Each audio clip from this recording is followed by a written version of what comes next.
Bonjour. Avant de commencer cette histoire qui va vous bouleverser, dites-moi d'où vous nous écoutez aujourd'hui et n'hésitez pas à vous abonner car ce que je vais vous raconter est une histoire vraie qui m'est arrivée personnellement.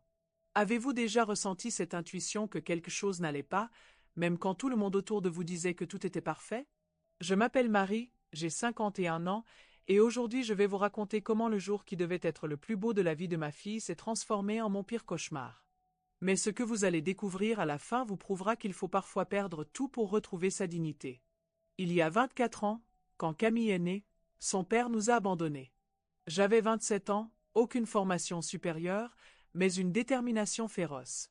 J'ai travaillé dans des bureaux de nettoyage la nuit, fait des ménages chez des particuliers le week-end, tout ça pour que ma fille ne manque de rien. Combien d'entre vous ont dû être plus forts qu'ils ne le pensaient possible pour protéger leur famille? Camille était brillante à l'école. Je payais ses cours de danse, ses sorties scolaires, ses vêtements de marque quand ses camarades se moquaient de ses tenues. Chaque sacrifice valait son sourire. À 18 ans, elle a obtenu son baccalauréat avec mention et a intégré une école de commerce parisienne prestigieuse. Les frais de scolarité représentaient presque mon salaire entier, mais j'ai contracté un crédit. Pour elle, j'aurais décroché la lune. Mais quelque chose a commencé à changer pendant ses études. Nos appels sont devenus plus espacés, ses visites plus rares. Quand elle ramenait des amis à la maison, je voyais bien qu'elle avait honte. Elle me demandait de ne pas mentionner mon travail, de faire semblant d'être autre chose. J'ai fermé les yeux, me disant que c'était l'âge. À 22 ans, Camille a rencontré Antoine. Fils d'une famille bourgeoise de Neuilly, cadre dans une banque d'investissement. La première fois qu'elle me l'a présenté, j'ai vu dans ses yeux cette façon dont il me jaugeait, cette politesse froide que les gens fortunés réservent au personnel de service. Camille rayonnait à côté de lui, mais moi, je devenais invisible. Les présentations en famille ont été révélatrices. Chez les parents d'Antoine, dans leur appartement haussmannien du 16e arrondissement, j'ai compris que j'étais une gêne. Madame Durand-Mère me parlait avec cette condescendance polie qu'elle devait utiliser avec sa femme de ménage. Camille ne me défendait pas. Pire, elle semblait d'accord avec cette mise à l'écart. Il y a 8 mois, Antoine a demandé Camille en mariage. Une demande romantique au restaurant Jules Verne de la Tour Eiffel, selon les photos qu'elle a postées sur ses réseaux sociaux. Des photos où j'étais absente de tous les commentaires de félicitations. Comme si elle n'avait pas de famille. Quand elle m'a annoncé ses fiançailles, j'étais heureuse pour elle, vraiment. Mais quand elle m'a parlé du mariage qu'elle voulait, mon cœur s'est serré. Une cérémonie au château de Malmaison, 200 invités, une robe de créateur, un traiteur étoilé. Le budget, 80 000 €. Maman, m'a-t-elle dit ce jour-là dans mon petit appartement de Créteil, je sais que c'est beaucoup, mais c'est le mariage de mes rêves. Antoine dit que ses parents ne peuvent pas tout payer à cause de la rénovation de leur résidence secondaire en Normandie. J'aurais dû dire non. J'aurais dû lui expliquer que je n'avais pas cette somme, que même avec un crédit, c'était de la folie. Mais vous savez ce que j'ai fait? J'ai dit oui. J'ai hypothéqué mon appartement, contracté un prêt personnel, vidé mon livret A. Pour elle, encore une fois. Les préparatifs ont duré 6 mois.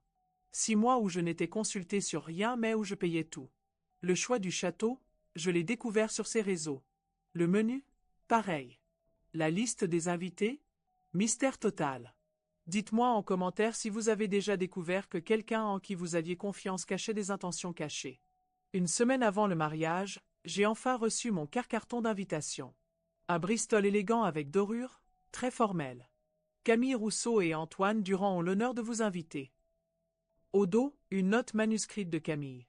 Maman, j'aimerais que tu restes discrète pendant la cérémonie. C'est important pour moi. Discrète. Le mot résonnait dans ma tête. Qu'est-ce que ça voulait dire exactement? Le matin du mariage, un samedi de septembre magnifique, j'ai mis ma plus belle robe. Une robe noire simple mais élégante que j'avais achetée spécialement. J'avais rendez-vous chez le coiffeur à 8 heures, je voulais être parfaite pour ma fille. J'avais aussi acheté un bouquet de pivoine blanche, ses fleurs préférées depuis l'enfance, pour le lui offrir avant la cérémonie. Je suis arrivée au château de Malmaison vers 14 heures. La cérémonie était prévue pour 16 heures. Les voitures de luxe se garaient déjà dans l'allée, des invités élégants descendaient en riant. L'ambiance était féerique, exactement comme Camille l'avait rêvé. Mais ce que j'ai découvert à l'accueil m'a glacé le sang. Bonjour, je suis Marie Rousseau, la mère de la mariée. L'hôtesse a consulté sa liste, a froncé les sourcils. Je suis désolé, madame, mais je ne vous trouve pas sur la liste des invités VIP. Êtes-vous certaine d'être au bon endroit? VIP? Ma propre fille avait créé des catégories d'invités? Il doit y avoir une erreur, c'est moi qui finance ce mariage. L'hôtesse, gênée, a appelé quelqu'un. Quelques minutes plus tard, une jeune femme que je ne connaissais pas s'est approchée. Madame Rousseau? Je suis Sophie, la wedding planée de Camille. Elle m'a demandé de vous dire qu'elle préférait que vous assistiez à la cérémonie depuis les jardins. Il y a une retransmission vidéo prévue là-bas pour les invités de la seconde liste. Les invités de la seconde liste. Ma fille me reléguait au rang d'invité de seconde zone pour le mariage que je finançais entièrement. J'ai demandé à voir Camille. On m'a dit qu'elle était en préparation et ne pouvait recevoir personne. J'ai insisté, expliqué que j'étais sa mère, que c'était important. Finalement, on m'a conduite vers une petite dépendance du château où elle se préparait. Ce que j'ai vu m'a coupé le souffle. Camille était magnifique dans sa robe de dentelle française, un modèle à 3 000 € que j'avais payé sans même l'avoir l'essayer. Elle était entourée de ses demoiselles d'honneur, toutes des amies de son école de commerce que je connaissais à peine. « Maman, qu'est-ce que tu fais là ?» Sa voix était froide, agacée, comme si j'étais une intruse. « Je voulais te voir avant la cérémonie, te donner ça. » J'ai tendu le bouquet de pivoine. Elle a regardé les fleurs comme si c'était un objet dégoûtant. « Maman, on a déjà tous les bouquets. Le fleuriste s'est occupé de tout. »« Mais ce sont tes fleurs préférées, tu te souviens? Quand tu étais petite, tu en cueillais dans le parc? » J'avais 8 ans, maman. J'ai grandi. Les demoiselles d'honneur ricanaient entre elles. J'ai senti mes joues brûler de honte. « Camille, pourquoi je ne suis pas sur la liste des invités principaux? Après tout ce que j'ai fait ?» Elle m'a coupé brutalement. « Maman, s'il te plaît. Tu ne comprends pas. Cette journée est importante pour mon avenir, pour ma carrière. Les parents d'Antoine ont invité tous leurs associés, des gens influents. Je ne peux pas me permettre de... » Elle n'a pas fini sa phrase, mais j'ai compris. Je ne pouvais pas me permettre d'être vue avec elle. « Tu as honte de moi. » Ce n'était pas une question. Ce n'est pas de la honte, maman. C'est pragmatique. Tu ne comprends pas le monde dans lequel j'évolue maintenant. Avez-vous déjà ressenti cette douleur qui vous transperce le cœur et vous laisse sans voix? Cette sensation que tout ce pourquoi vous avez vécu s'effondre d'un coup? Pragmatique, j'ai répété. 24 ans de sacrifice, c'est pragmatique. Maman, ne fais pas de drame. Tu peux assister à la cérémonie depuis les jardins, c'est très bien aménagé. Et il y aura la réception aussi, enfin, le cocktail de fin. Le cocktail de fin. Même pas la réception principale. J'ai posé le bouquet de pivoine sur sa coiffeuse et je suis sorti sans un mot. Dans le couloir, j'ai croisé Antoine en costume sur mesure. Il m'a salué d'un petit signe de tête polie, comme on salue le personnel. Je suis sorti du château, les jambes tremblantes. Dans les jardins, effectivement, un espace était aménagé avec quelques chaises et un écran. Une dizaine de personnes attendaient là, visiblement des invités qu'on avait aussi relégués, quelques collègues de travail de Camille, des voisins de son enfance, des gens simples comme moi. Mais quelque chose en moi refusait cette humiliation. Little did I know que cette journée allait révéler bien plus que la honte de ma fille. Car voyez-vous, quand j'avais signé tous les contrats pour financer ce mariage, j'avais lu attentivement tous les documents. Habitude de femme qui a dû se débrouiller seule toute sa vie. Dans le contrat avec le château, il y avait une clause intéressante. Une clause que mon notaire m'avait expliquée. En tant que contractante principale et garante financière de l'événement, j'avais certains droits. Notamment celui d'interrompre les prestations si les termes du contrat n'étaient pas respectés. Or, le contrat stipulait clairement que la contractante, c'est-à-dire moi, devait être placée au rang d'honneur pendant la cérémonie. Camille avait signé ce point spécifiquement pour obtenir les tarifs préférentiels que j'avais négociés. 16 heures. La cérémonie commence. Sur l'écran du jardin, je vois ma fille remonter l'allée au bras du père d'Antoine. Son propre père l'avait abandonnée, mais elle préférait emprunter celui de son futur mari plutôt que de marcher seule. Ou avec moi. Les invités étaient magnifiques, tout était parfait. Exactement le mariage dont elle rêvait. Et moi, je regardais ça sur un écran comme une étrangère. C'est à ce moment-là que j'ai pris ma décision. J'ai sorti mon téléphone et appelé le gestionnaire du château, Monsieur Laurent, avec qui j'avais négocié personnellement tous les détails du contrat. Monsieur Laurent? Marie Rousseau à l'appareil. Je me trouve actuellement dans vos jardins alors que le contrat stipule clairement ma place au premier rang. Je souhaite exercer la clause de non-conformité. Il y a eu un silence. Monsieur Laurent connaissait cette clause, il l'avait lui-même rédigée. Madame Rousseau, êtes-vous certaine de vouloir? J'en suis certaine. Vous avez 2 minutes pour rectifier la situation ou j'active la clause de résiliation immédiate. 2 minutes. Le temps que Camille et Antoine échangent leurs vœux. Monsieur Laurent a essayé de négocier, de trouver un arrangement. Mais j'étais inflexible. 24 ans de sacrifice pour en arriver là? Non. La cérémonie se poursuivait. Antoine venait de dire oui. Camille rayonnait. Le prêtre allait les déclarer mari et femme quand tout s'est éteint.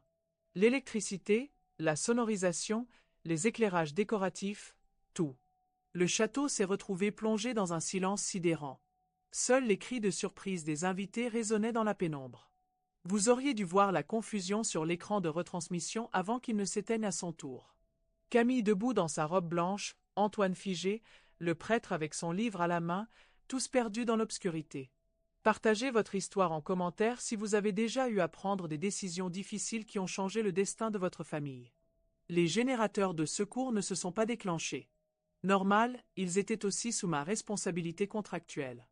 En 10 minutes, j'avais paralysé le mariage du siècle. Les invités sortaient du château avec leurs téléphones allumés en guise de lampe de poche. Dans la confusion, personne ne comprenait ce qui se passait.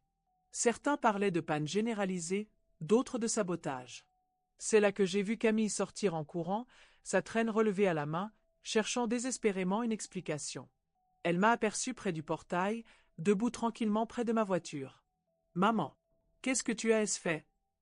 Toute sa superbe était envolée. Devant les invités médusés, elle me hurlait dessus comme une hystérique.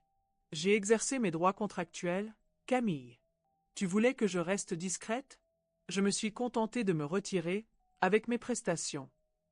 Tu as ruiné mon mariage. Non, ma chérie. Toi, tu as ruiné ta famille. Antoine s'approchait, furieux lui aussi, accompagné de ses parents. Monsieur Durand-Père, rouge de colère. Madame, ce que vous avez fait est inadmissible. Nous porterons plainte. Avec plaisir, Monsieur Durand. Mes avocats leur expliqueront le droit contractuel français.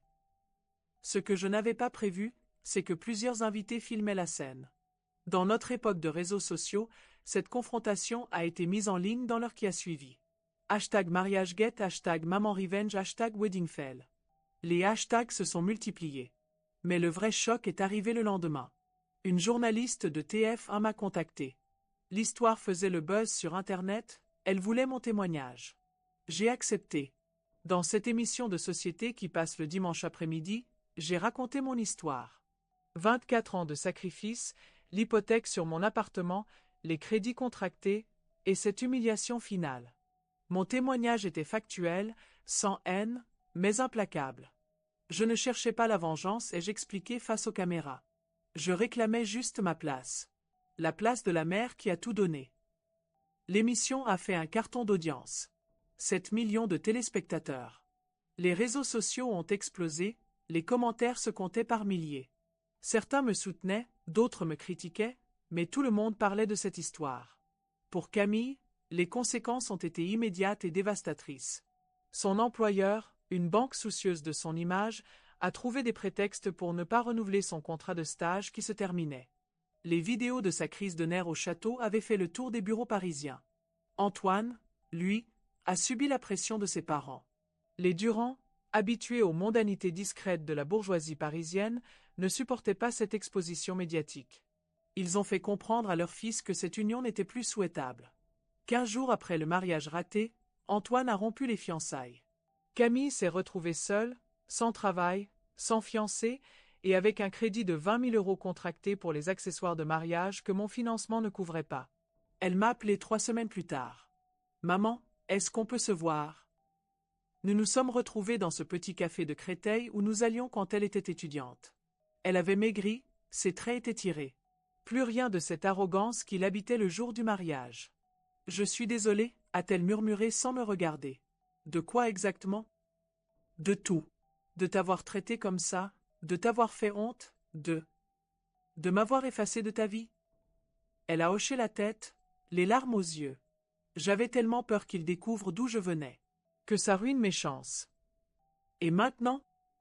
Maintenant je comprends que sans toi, je ne suis rien. Que tout ce que j'ai accompli, c'est grâce à tes sacrifices. Nous avons parlé pendant 3 heures. Pour la première fois depuis des années, ma fille me parlait vraiment, sans filtre, sans honte. Elle m'a raconté la pression qu'elle ressentait dans ce milieu bourgeois, cette nécessité de paraître, de correspondre à un certain standing. Comment elle avait progressivement construit un personnage, effaçant ses origines modestes. Mais tu sais quoi, maman? Ces gens-là ne m'ont jamais vraiment accepté. Ils me toléraient tant que j'étais utile, divertissante. Dès que j'ai été en difficulté, ils m'ont lâché. J'ai eu envie de lui dire je te l'avais dit, mais à quoi bon? Elle avait déjà suffisamment payé sa leçon. Aujourd'hui, 6 mois après cette histoire, Camille a retrouvé du travail. Dans une entreprise plus modeste, avec des collègues plus authentiques. Elle loue un petit studio à Vincennes, près de chez moi. Nous déjeunons ensemble tous les dimanches. Elle me raconte ses projets, me présente ses nouveaux amis. Des gens simples qui l'apprécient pour ce qu'elle est vraiment. Antoine? Il s'est marié l'été dernier avec une héritière de son milieu. Un mariage discret, sans histoire. Camille ne regrette rien. Tu m'as sauvée, maman, m'a-t-elle dit récemment. Si tu n'avais pas fait ça, j'aurais passé ma vie à jouer un rôle, à avoir honte de mes origines, à avoir honte de toi. Moi, j'ai remboursé une partie de mes crédits grâce aux droits de retransmission de mon témoignage télévisé. Plusieurs chaînes ont acheté mon histoire pour leur magazine de société. J'ai même reçu des propositions d'écriture de livres. Mais surtout, j'ai retrouvé ma fille. La vraie. Celle que j'avais élevée avec amour, pas celle qu'elle était devenue par peur du regard des autres. Vous savez ce que j'ai appris de cette expérience? Qu'il ne faut jamais accepter d'être effacé, invisibilisé, même par ceux qu'on aime. Qu'il vaut mieux perdre quelqu'un en restant fidèle à soi-même que de le garder en se trahissant. Racontez-moi vos histoires de membres de famille qui sont devenus famille non pas par le sang, mais par le choix et l'amour quotidien. Car au final, ce n'est pas moi qui ai ruiné le mariage de ma fille. C'est elle qui avait ruiné notre relation en ayant honte de ses racines.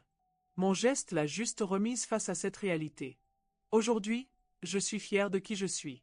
Femme de ménage, mère célibataire, femme de conditions modestes, mais femme debout. Je ne me cache plus, je ne m'excuse plus d'exister. Et vous, chers auditeurs, je veux que vous partagiez vos propres expériences dans les commentaires. Avez-vous déjà dû protéger quelqu'un d'une menace que les autres ne voyaient pas? Avez-vous déjà dû prendre des décisions difficiles qui ont changé le destin de votre famille? Dites-moi d'où vous nous écoutez et si vous avez vécu quelque chose de similaire. Vos témoignages peuvent aider d'autres personnes qui traversent des situations comparables. Si cette histoire vous a touché comme elle m'a touché en la vivant, abonnez-vous à la chaîne et partagez-la avec d'autres personnes qui ont besoin d'entendre qu'il est possible de recommencer, que le bonheur peut exister après la trahison. Parce que parfois, il faut savoir couper l'électricité pour rallumer la lumière sur sa propre valeur.